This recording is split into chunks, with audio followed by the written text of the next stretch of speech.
Hello everyone, this is Flavia and welcome to day 3 of Spellbinders 2024 Crafty Advent Calendar Review. If you missed day 1 or 2, you can click on this link on the top right corner of the screen to watch those videos as well. I was very curious to find out what was inside this very narrow door, and as we can see here, behind door number 3 we have another small die set. With this one, we can cut out beautiful blooms to make projects for many different occasions. As I mentioned before, the contents of this calendar are not Christmas themed and we will be able to use these supplies all year round, which I think is wonderful. To be mindful of your time off screen, I cut out all of the needed pieces from Spellbinders cardstock in the colors Persimmon and Barley Peach for the blooms. Then I used Mirror Gold cardstock to cut out the center for the flowers and the cardstock in the color Fern for the stems and leaves. Whenever I get a new die set that I know I will be using a lot, such as this one, I go ahead and cut out many pieces at once so I can have leftovers that I can use on future note cards.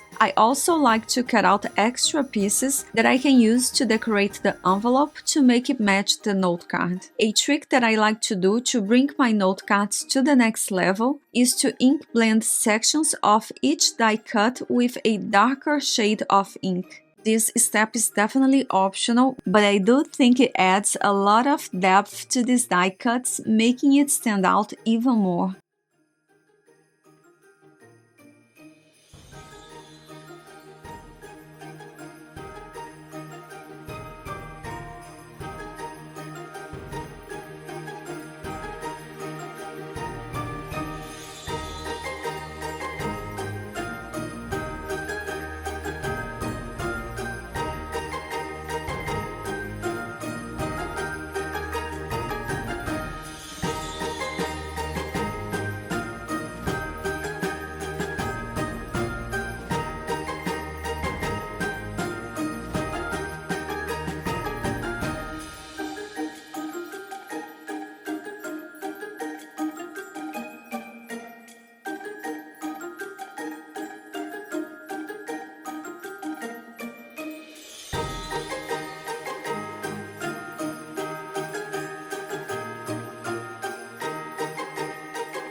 Using the second largest plate included in the Spellbinders Essential Arches die set, I cut out this arched note card.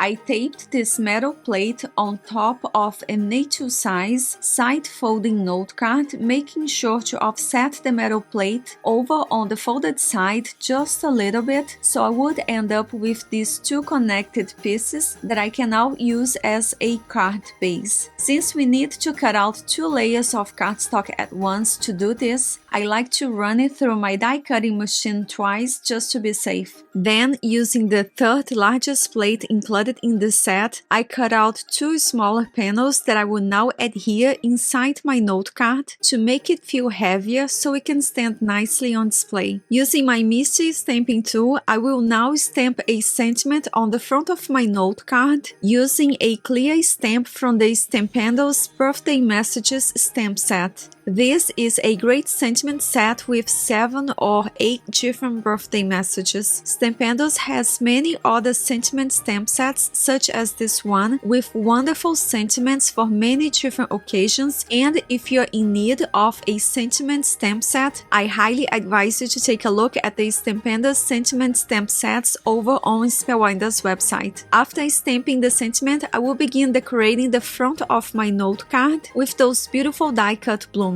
I will begin by temporarily placing them where I think I want it to go, and once I'm sure I like the design, I will use strong liquid adhesive to glue each one of these die cut pieces in place. Here is a closer look at the completed note card along with the matching envelope. It is very simple, but I love how it turned out. I usually in the end embellish my note cards with beads or rhinestones, but I really like the simplicity of this one. I used die cut flowers to decorate the inside of the note card as well as the flap of the envelope to bring everything together, and I hope you enjoyed this video and felt inspired. If you're interested, I have a list of all products used in this video in the description box down below, and make sure to tune in tomorrow for the review of door number 4. I appreciate you spending this time with me, and I hope to see you again tomorrow. Take care and happy crafting!